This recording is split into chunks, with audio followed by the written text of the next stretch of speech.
Welcome to Bloodlines and Beastmarks Podcast, your guide to the enigmatic world of mythology, folklore, and the supernatural. In the first 2 episodes, we've journeyed through the origins of vampires and werewolves and explored how they've evolved over centuries. From fearsome monsters to tragic figures and anti-heroes, in this episode, we shift focus to the complex and often volatile relationship between these 2 iconic creatures. It's time to delve into the clash of the shadows. While vampires and werewolves share many traits in common, immortality, supernatural abilities, and an insatiable thirst, there's also a profound rivalry that has permeated folklore, literature, and pop culture. These 2 creatures, bound by darkness yet divided by nature, are often portrayed as being locked in a constant battle for supremacy. But why the animosity? What is it about these 2 beings that makes their relationship so fraught with tension? In this episode, we will explore the origins of this rivalry, the nature of their conflicts, and the deeper meanings behind their relationship. From ancient myths to modern-day horror, we'll uncover the connection between vampires and werewolves and examine how their clash represents more than just a battle between 2 supernatural forces.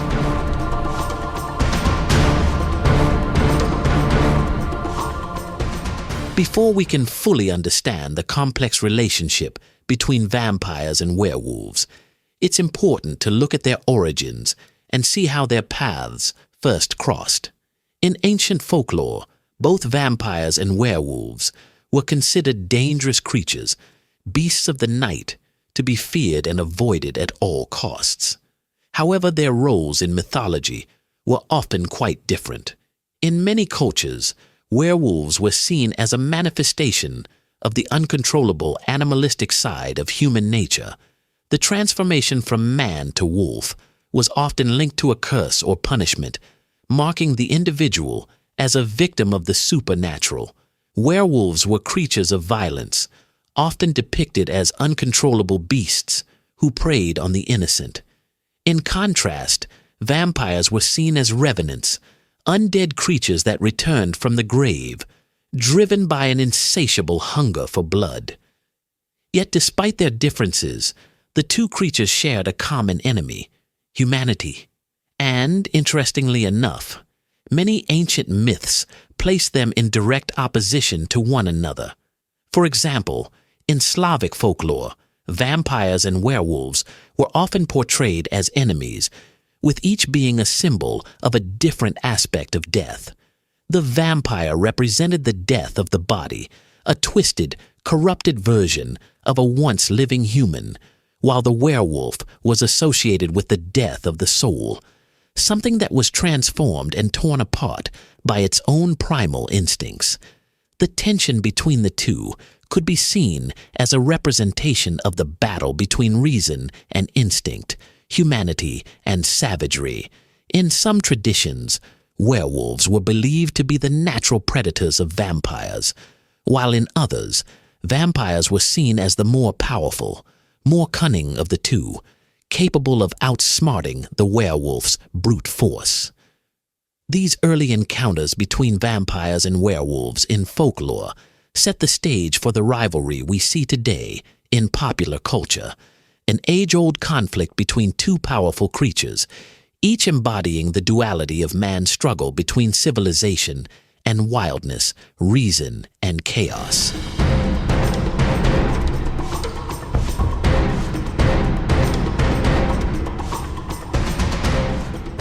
By the 19th century, as vampire and werewolf lore entered the realm of literature, their rivalry began to take on new layers of meaning.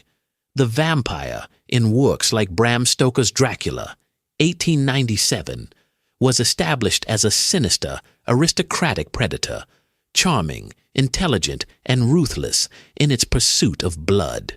Meanwhile, the werewolf was often portrayed as a tragic figure, a man cursed by a violent transformation into a beast, forced to struggle with his own monstrous nature.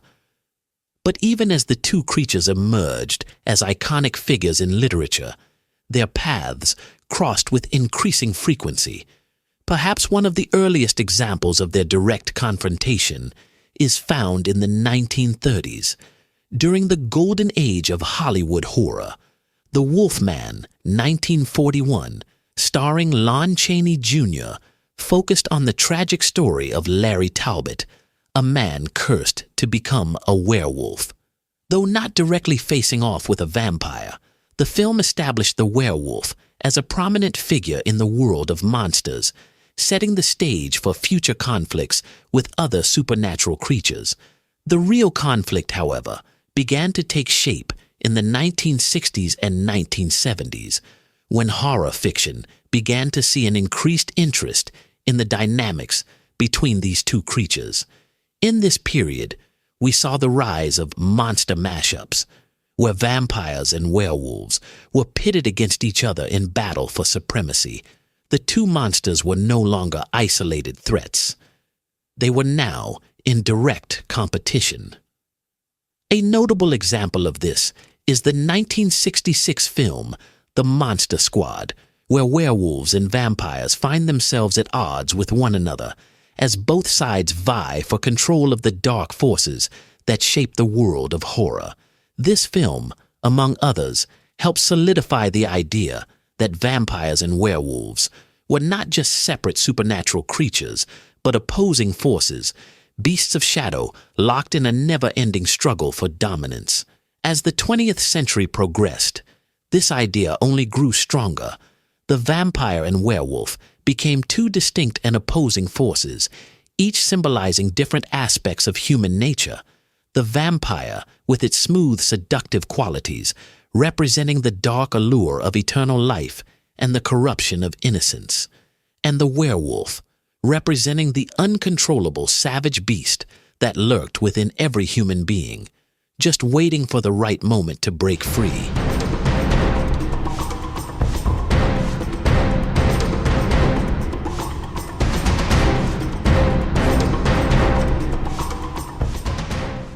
Today, the rivalry between vampires and werewolves is perhaps most visible in modern pop culture, particularly in films, television shows, and books that explore the supernatural. The 1990s saw a surge of vampire and werewolf-themed shows, like Buffy the Vampire Slayer, 1997 to 2003, which not only cemented the vampire as a central figure in teen drama, but also brought werewolves into the fold as a key part of the supernatural world. In Buffy, the vampire is a villain, but also a romantic anti-hero, while the werewolf is portrayed as a conflicted and tragic figure. The show explores themes of loyalty, identity, and inner conflict, with vampires and werewolves standing as two sides of the same coin. The werewolf, often linked to the character of Oz, is portrayed as someone learning to control his darker instincts, while the vampires, such as Angel and Spike, struggle with their pasts and the choices they make. Though Buffy herself fights to defeat these monsters, she also empathizes with their humanity, and the lines between good and evil often blur. In the 2000s, we saw the popularity of Twilight, 2005 to 2008, a series that took the vampire-werewolf rivalry to new heights.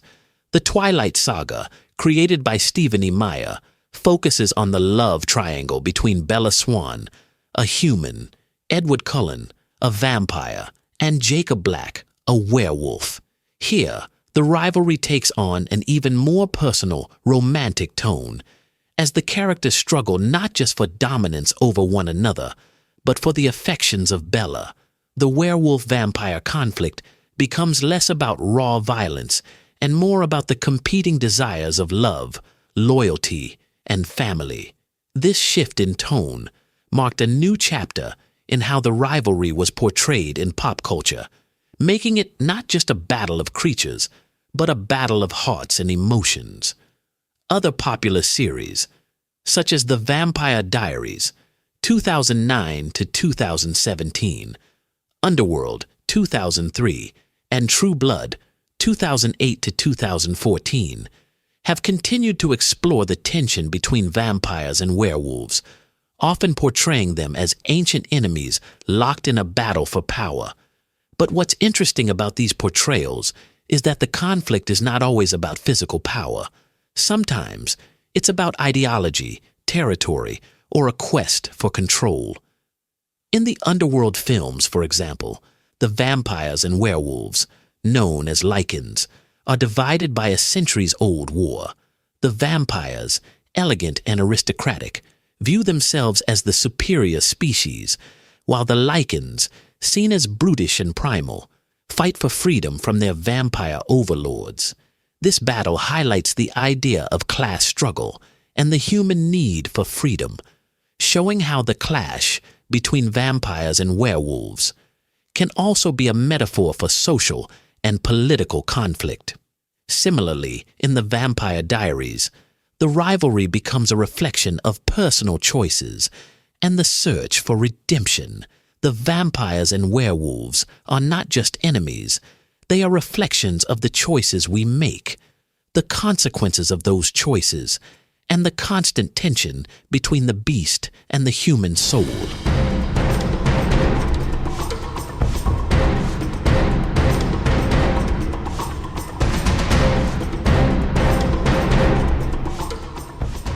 So why does the rivalry between vampires and werewolves continue to captivate audiences? Perhaps it's because these creatures embody the dualities of human nature, our rational minds versus our primal instincts, our capacity for good and evil, and the tension between civility and savagery. The vampire represents the seductive allure of power, immortality, and forbidden desires. It is a creature of control, of manipulation, but also of great suffering. The vampire's immortality is both a gift and a curse, a symbol of the desire to conquer death, yet also a reminder of the eternal burden of existence.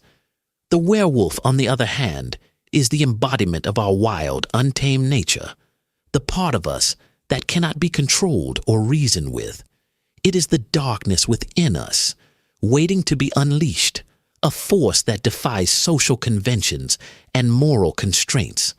While the vampire's curse is a result of an external transformation, the werewolf's curse is a battle within, a constant struggle between the man and the beast.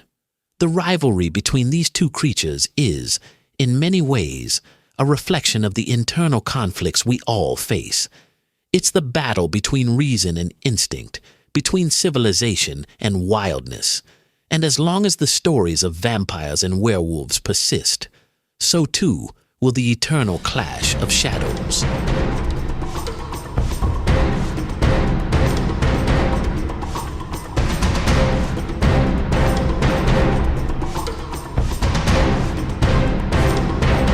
As we come to the end of today's episode and the final chapter of our Bloodlines and Beastmarks podcast series, we've explored the deep-seated rivalry between vampires and werewolves, a rivalry rooted in ancient myths, fueled by folklore, and brought to life in modern pop culture. From their earliest encounters in legend to their modern-day portrayals as tragic figures, anti-heroes, and symbols of inner conflict, the battle between these two creatures continues to captivate us. Throughout this series, we've uncovered the origins, evolution, and symbolism behind these supernatural beings, taking you on a journey through time, literature, and cinema. As we close this chapter, we hope you've enjoyed diving into the shadows with us and exploring the rich mythology of these iconic creatures. Thank you for joining us on this journey. This is the last episode of Bloodlines and Beastmarks Podcast, but the legends of vampires and werewolves will live on, continuing to haunt our stories and our imaginations. Keep seeking the mysterious, embrace the unknown, and remember, the shadows are never far behind. For more tales from the world of mythology, folklore, and the supernatural, be sure to keep watching Mythic Cosmos. where we'll continue to explore the fascinating legends and creatures of our world. Until next time, or perhaps until another dark story calls us to return, farewell.